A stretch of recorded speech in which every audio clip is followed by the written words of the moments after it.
안녕하세요. 맥킨의 지혜투자클럽입니다. 유틸렉스 차별화된 면역 항암 치료제 회사인데요. 자, 주가는 52주 최저가 수준입니다. 기회일까요? 자, 이 부분 살펴보도록 하겠습니다. 먼저 키움증권 기준으로 회사 현황부터 살펴보겠습니다. 유틸렉스는 1년 전의 단기 순이익과 현재 주가를 비교하는 트레일링 PR과 1년 뒤의 단기 순이익과 현재 주가를 비교하는 CBM PR, 포워드 PR 같은 경우 두 개 다 숫자가 지금 없죠. 예, 실적으로 볼 수 있는 부분이 없다는 소리죠. 배당 수익률도 없고요. 외국인 보유 비중은 25.70%, 주주 현황에서는 이제 건병세 외에 37.04%, 그 다음에 이제 절강 하회에 중국 쪽이죠. 여기서 이제 지분을 가지고 있는데 12.38% 가지고 있고요. 올해 3월달 기준으로 운영사별 보유 현황은 에셋원 자산운용, 유상증자 때 이제 들어왔던 부분을 보시면 되는데, 여기가 물량이 뭐 시가총액으로 보면 한 230억 정도, 삼성자산운용도 10만 주 이상 정도 가지고 있습니다. 2015년도에 설립되어서 2018년도에 이제 기술성 특례로 들어왔기 때문에 설립하고 상장 속도 굉장히 빠르죠. 플랫폼은 면역항암 세포치료제, 면역항암 항체치료제, 그 다음에 세포치료제 중에서 이제 카티 관련되는 부분까지 다루고 있습니다. 파이프라인도 많고, 플랫폼 기술도 여러 가지를 보유하고 있지요. 그래서 좀 더 이제 숫자상으로 살펴보면, 포괄손익계산서에서 올해 1분기 매출액이 없습니다. 그리고 영업이익 관련되는 부분과 당기순이익들, 보통 이제 유틸렉스 같은 경우에도 기술 수출 관련되는 부분들이 이제 뭐 장부에 잡히는 이런 부분들이 매출액의 대부분이라고 보시면 되겠죠. 자, 그리고 이제 재무상태표에서 보시게 되면 이 회사가 이제 상장 후에 작년, 올해 계속 이제 자금 조달을 했기 때문에 유동금융자산이라든지 현금융자산 뭐 이런 부분들은 특별히 문제가 없고요. 유형자산도 이 부분을 좀 늘려놨다. 자본이익여금도 보시게 되면 뭐 최근에 많이 좀 늘어 있는 모습이죠. 이익잉여금은 결손 상태가 800억대 정도 쌓여져 있습니다. 그리고 이제 현금 흐름표에서 보시게 되면 영업활동으로 돈은 이제 들어오지 않고요. 투자 관련되는 부분을 지속적으로 하고 있는 부분들을 재무적으로 조달하고 있다. 이래서 이제 유동 비율이라든지 뭐 부채 비율이라든지 이런 재무 상태는 뭐 단기적으로 뭐 크게 문제가 없고요. ROE 같은 경우는 계속 이제 마이너스 상태를 계속 유지를 해주고 있습니다. 이 회사는 이제 기술성 성장으로 2018년도에 코스닥에 들어왔고요. 이 공모 관련되는 부분들은 설비 투자 관련되는 부분들, 그리고 이제 작년, 그 다음에 올해 전환사채하고 뭐 전환우선주, 요렇게 해서 거의 한 700억대 정도 자금이 조달되었으니까, 자, 회사 입장에서는 R&D를 하기 위해서 연구비라든지 이런 것들을 조달을 많이 했는데요. 주주들 입장에서는 상당히 장애에서 기대를 받았던 유틸렉스인데, 시세를 못 내면서 꾸준하게 하락을 했기 때문에 주주들 입장에서는 조금 좀 안타까운 종목 중에 하나가 지금 되고 있습니다. 그리고 계열회사 같은 경우에도 보시게 되면 이거 늘었는데요. G3BNT도 이런 어떤 개념입니다. 그래서 개발을 파이프라인을 많이 가지고 있는 회사들 같은 경우는 순차적으로 밀릴 수 있으니까 공개되지 않은 후보 물질을 이런 자회사에다 넘겨가지고 개발 일정을 앞당기고, 여기도 뭐 시리즈 A 펀딩을 추진합니다. 그래서 이제 건병세 대표 자제분들도 여기 뭐 대표로 들어가 있고 뭐 그런 형태라고 보셔야 될 것 같습니다. 그래서 뭐 전환 우선주 관련되는 부분이 전환 가격이 3만원대 초반 정도인데요. 올해 12월달, 그 다음에 내년도 5월달부터 들어오는 물량들, 이게 다 이제 오버행 물량일 수 있습니다. 이런 부분 좀 체크하셔야 될 것 같고요. 전환사채 관련되는 부분들도 한 80여만 주인데 이것도 한 3만원대 초반 정도 나올 수 있는 물량이고요. 올해 6월 30일 기준으로 보시게 되면 임직원한테 들어가 있는 주식 스탁옵션 관련되는 부분들, 여기도 행사 가격을 보시게 되면 행사 가격이 상당히 낮습니다. 여기 물량들도 한 40만 주 정도 중반 정도 있네요. 그리고 최대 주주를 보시게 되면 이제 건병세 대표가 47년생이시니까 연배가 좀 있으시죠. 그래서 이제 뭐 아내분, 그 남자만 그 자제분들이 세 분인데, 이 건우중, 이분이 뭐 건 에드윈 뭐 이래가지고 유중 이렇게 돼 있는데, 이분이 이제 회사에 전무 있으면서 뭐 법학대 수석 검사 뭐 이런 쪽에 국가 쪽에 뭐 출신 이라고 보시면 될 것 같습니다. 자, IR 자료를 좀 참조해 보시면 이 권병세 대표는 사실 이제 뭐 면역학에서 상당히 뭐 대단하신 분이죠. 제가 볼 때도 세계 최초의 포온비비라든지 AITR을 발견했습니다. 89년도, 99년도에. 그래서 SCI급 논문 17,000회 정도 피인용을 했기 때문에 한국에서는 가장 뭐 노벨상에 근접한 어떤 국가 석학이다. 요렇게 이제 뭐 2005년도에도 선정이 될 만큼 상당히 뭐 기술력에 있었을 때는 돋보인다 이렇게 봐야 되겠죠. 기술력의 뉴틸렉스다 이렇게 보시면 되는데요. 주로 하는 게 이제 면역항암제죠. 자, 1세대 하강암제, 2세대 표적항암제의 단점들, 부작용이라든지 내성 이런 것들을 면역세포를 이용하면 부작용도 좀 낮고 내성을 넘어서 완치까지 가능하다. 그래서 이제 항암제의 종류가 항체 치료제 쪽에서 기존의 면역관문 억제제인데 동사는 이제 면역관문 활성제라고 하는 새로운 기전을 이용해서 파이프라인을 개선하고 있고요. 세포 치료제 중에서는 T세포 치료제도 기존하고 조금 다릅니다. 그 다음에 카티의 기존 이것도 좀 달리해서 유틸렉스가 파이프라인을 가지고 있다 이렇게 보셔야 되는데요. 자, 그래서 먼저 이 면역관문 활성제 관련되는 부분 보면 여기 이제 T세포인데요.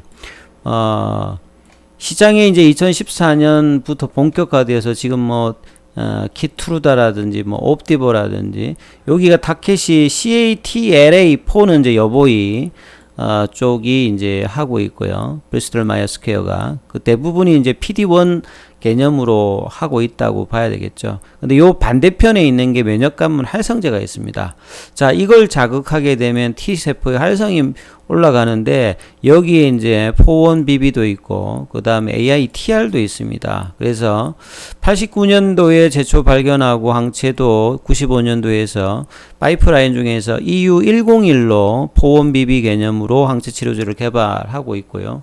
요게 이제 면역관문 활성제로 그 다음에 컨버전 기작의 AITR 같은 경우에는 EU102로 지금 개발 중이라고 보시면 되겠습니다. 그래서 이 EU101 같은 경우에는 사실 이제 뭐 제2의 키투르다가 될 가능성이 높다. 그래서 이제 T세포를 활성화하는 게 보통 우리 몸의 면역세포들은 처음부터 뭐 많이 만들어져 있으면 좋겠다 이렇게 생각하시는 분들도 있는데 면역세포를 조절하기 위해서 일정 양을 있다가 이제 뭐 면역 반응을 해야 될 때 이게 엄청나게 이제 정폭을 해가지고 면역 작용을 보통 하거든요. 근데 이제 이런 부분들을 활성화를 좀 더 이제 하고자 하는 것이 이제 EU101 포원비비를 자극하게 되면 킬러 T세포가 이렇게 활성화돼서 정식을 하는 거죠. 그래서 이 기준으로 지금 뭐 머크라든지 하이자라든지 브리스톨 마이어스 스퀘어도 하고 있는데요. 그래서 항체 결합력이라든지 효능이 유틸렉스의 EU101 자체가 상당히 높게 나왔다. 그래서 자, 이런 부분들을 좀 좋게 생각해서 중국의 하웨제약은 상장 전에 EU101을 기술 이전을 했죠. 그리고 심지어는 뭐 공무부의 지분율도 이렇게 올라가고 최근에 좀 이제 하웨제약이 좀 지분을 좀 팔기는 팔았는데, 자, 이 부분들이 이제 매출액에 잡히는 부분이죠. 그래서 작년도 이제 9월 달에 중국 쪽에서 IND 승인을 받아서 이제 한자 투여가 좀 기대되는 부분이고, 올해 1월 달에 이제 미국 쪽에 FDA도 1, 2상을 동시에 시행하는 것들을 승인을 받았기 때문에 향후에는 이제 유틸렉스의 임상 단계였던 R&D 가치가 이제 좀 부각이 받을 수 있다 봐야 되겠죠. 국내에서는 이제 5월 달에 이제 1, 2상 승인을 받아서 3분기에 이제 임상 중간 데이터 공개할 것을 이제 목표로 하고 있고, 향후에는 이제 라이센스 아웃을 기대하고 있는 게 EU101입니다. 그리고 이제 EU102는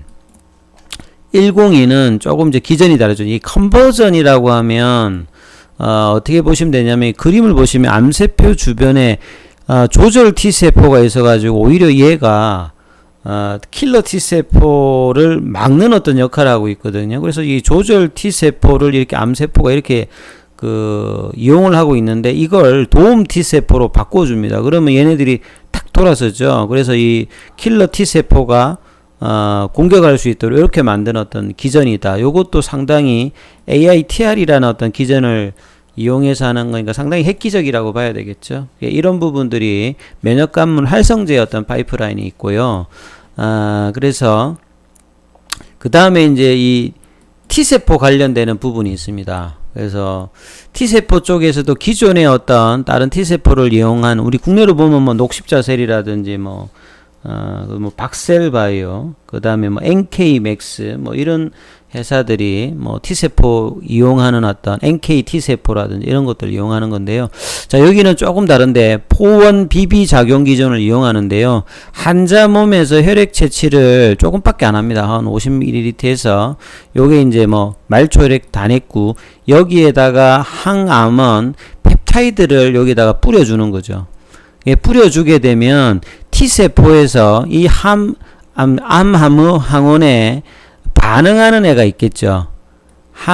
그러니까 암 항원에 반응하는 부분들이 딱 나오면 여기가 이제 포원 비비를 요게 이제 발현하는 이제 T세포가 있습니다. 그러면 여기에 반응하는 안티 뭐 포원 비비 항체를 이렇게 붙여주면 이 암 항원 특이적인 T세포를 분리합니다. 이걸 분리해 가지고 이걸 이제 대량으로 배양해 가지고 다시 암 환자에다가 넣는 형태, 이걸 일종의 이제 플랫폼화 시켰거든요. 그 말은 뭐냐면 암 항원을 달리해주면 어떤 암이든지 가능할 수 있다. 그래서 확장성이 상당히 뛰어나는 플랫폼이다.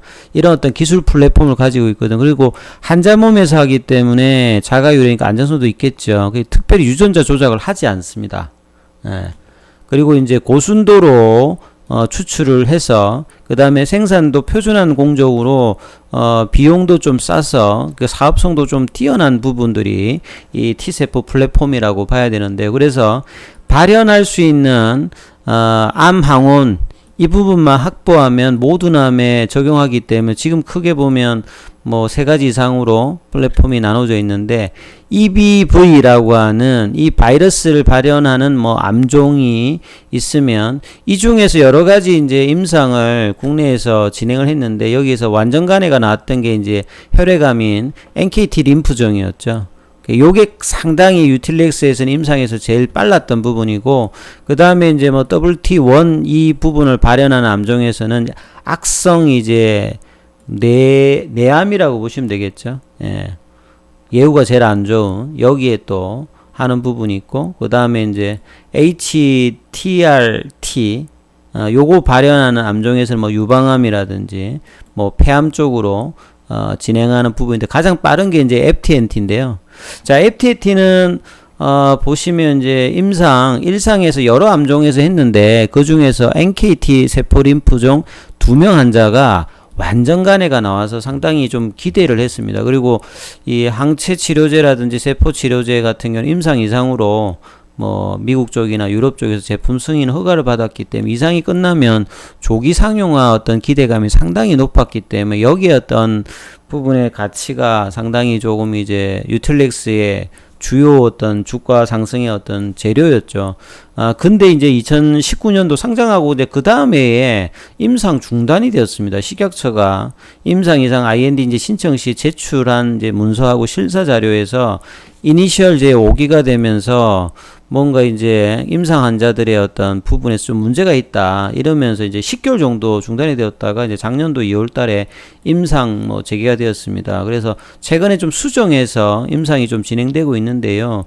자, 올해 임상 1상 완료 목표고요. 내년도 임상 2상 진입하고 이상 마무리가 2024년도, 2025년도 이제 상업화 기대니까 본래는 2022년도에 상업하니까 요게 한 몇 년 정도 지금 밀려져 있어요. 그래서 여기에 대한 어떤 기대감들이 장기적으로 이제 임상이 재개되어 있으니까 기대감은 여전히 좀 있다라고 보셔야 됩니다. 만약에 이제 되면 전 세계 최초의 혈액암에서 NKT 세포 림프종 이제 치료제 형태로 허가 가 기대될 수 있다. 시간장으로 상당히 좀 임상 중지 이후에 그 시간이 많이 초기됐습니다. 요 부분의 어떤 기대감들은 계속 있고, 요 부분을 좀 향후에도 계속 좀 지켜봐야 되겠죠. 그 다음에 이제 카티 관련되는 부분에서도 기존에 이제 카티가요, CD19라고 하는 타켓을 진행하는데 이게 암세포뿐만 아니라 정상 뭐 B세포에서도 이걸 발휘해요. 그럼 이제 카티 형태로 들어가게 되면 암세포만 조지는 게 아니라 정상세포에도 이렇게 영향을 주니까 이런 것들이 이제 사이토카인 후폭풍이라든지 이런 것들의 문제점이 있거든요. 근데 이제 MVR 뭐 카티 형태로 이제 유틸렉스가 진행하는 것은 타켓이 좀 다릅니다. CD19가 아니라 HLA-DR이라고 하는 이 부분들, 요게 이제 정상세포에서 이제 뭐 종양화 되면 딱 나타난다는데, 자, 이 부분을 타켓을 하게 되면, 요건 암세포만 나타나니까 부작용이 좀 최소화될 거고요. 여기도 뭐 다양한 암종에 뭐 가능하고 가격 경쟁력도 형질 변환을 2번 하던 것을 한 번만 하더라. 그래서 이런 부분들도 상당히 뭐 효과 있다 이렇게 봐야 되겠죠. 그래서 기술력으로 보게 되면 거의 뭐 면역 치료제 중에서 상당히 독보적인 어떤 입장에 있는데, 자, 이런 어떤 기술력으로 인정받아서 기관들이라든지 뭐 상장 전에도 그 자금 유치를 많이 했고요. 상장 이후에도 작년 올해 자금 유치를 많이 했기 때문에 향후에 임상 과정에 들어가는 어떤 비용들 관련되는 문제는 없을 건데, 그러다 보니까 이제 주식으로 들어올 수 있는 오버행 이슈라든지, 특히나 이제 작년에 유틸렉스가 이제 코로나 관련되는 부분, 포온비비를 이용해서 하는 부분을 하다가 이제 그 부분에서 조금 이제 모멘텀이 좀 없어지다 보니까 시장에서는 좀 바이오텍에서 이런 부분들이 조금 벗어나 있는 어떤 흐름으로 되어 있습니다. 그래서 주가 흐름들을 보시게 되면 상장 때는 상당히 기대받았습니다. 2018년도 이제 시장이 바이오주 좋았기 때문에. 그러다가 이 상장가가 5만 원 있거든요. 이게 빠졌다가 2만 원대 빠졌다가, 그러니까 이제 4월달 이후로 그냥 임상 중지로, 작년에도 뭐 임상 모멘텀이 없었고, 2020년도에도 이제 코로나 관련되는 이슈가 또 이제 없다 보니까 주가에 흐름이 없었죠. 그러다가 2021년도에 이제 임상 재개 어떤 기대감으로 또 올라왔다가 이제 6만원대까지 올라갔다 또 다시 빠졌죠. 그래서 또 이제 거의 그 올해 고점 대비해서는 또 반토막 수준입니다. 그래서 지금 시가총액을 보시게 되면요, 시가총액이 거의 한 4천억대거든요. 그러니까 장외에서도 이 회사가 거의 뭐 고가였는데 시가총액으로 보면 굉장히 뭐 좀 저렴한 수준이다 이렇게 볼 수 있습니다. 그래서 최근에 외국인 같은 경우는 좀 밑에서 좀 줍줍을 하고 있는 흐름이고요. 기관들은 거의 대부분의 바이오텍들을 최근에 7월달, 6월달 이후부터 계속 좀 팔고 있거든요. 개인들도 이제 뭐 관심이 그렇게 지금은 많지는 않은데, 시가총액으로 보게 되면 이 4천억 대면 좀 상당히 좀 이제 저렴한 시가총액에 들어와 있어요. 나스닥에서 이제 비교 대상인 아타라 세포치료제 관련되는 부분에서 이제 이 회사 같은 경우에도 보시게 되면 한참 뭐 잘 나갈 때 65달러에서 이 정도 빠졌으니까 나스닥에도 자 이런 어떤 종목들이 많이 빠져 있습니다. 그러니까 전 세계적으로 바이오텍들에서 잘 나가는 거는 이제 코로나 관련되는 종목들은 있는데 그 외 종목들은 좀 소외를 많이 받고 있죠. 그 다음에 이제 뭐 블루보드 바이오 같은 경우에도 보시게 되면 한참 잘 나갈 때 이거 뭐 카티 관련되는 부분을 보시면 되는데, 이것도 지금 여기 대비해서는요 거의 90% 빠졌습니다. 그러니까 한 10배 정도니까 지금 시총이 한 1조인데 예전에는 한 10조까지 갔다는 소리죠. 이런 만큼 이제 바이오주의 어떤 등락이 많은 편이다. 그리고 이제 트렌드에 맞는 어떤 종목들 아닌 것은 상당히 뭐 저평가를 미국에도 받고 있고 국내에도 이 세포치료제 종목들이 많이 받고 있는데, 유틸렉스도 이제 그러한 흐름이 좀 있더라. 그래서 장기적인 관점에서는 밑에서 좀 줍줍줍 할 수 있는 어떤 흐름들이 해볼만 하고, 그래서 이제 기존의 어떤 파이프라인의 어떤 발전 과정보다 많이 좀 뒤처져 있습니다만 대규모 자금 조달을 했고, 이제 그런 부분들이 또 주가의 압박으로 나왔고, 불미스러운 부분들도 있었고, 최근에 또 뭐 중국 쪽에 그 지분도 좀 매각하면서 계속 이제 좀 눌러줬거든요. 근데 장기적으로 보게 되면 이 정도 시총 이하로 뭐 내려가고 이러면 조금 해놓으면 중기 관점에서는 다시 이 종목 같으면 이제 그 R&D 모멘텀이 나오면요, 제가 볼 때는 뭐 한 한 5만원권 이런 부분들은 언제든지 회복이 가능한 어떤 종목이다. 장기적으로는 뭐 그런 어떤 관점에서 한번 보실만하다 이렇게 말씀드리겠습니다. 여기까지 하겠습니다.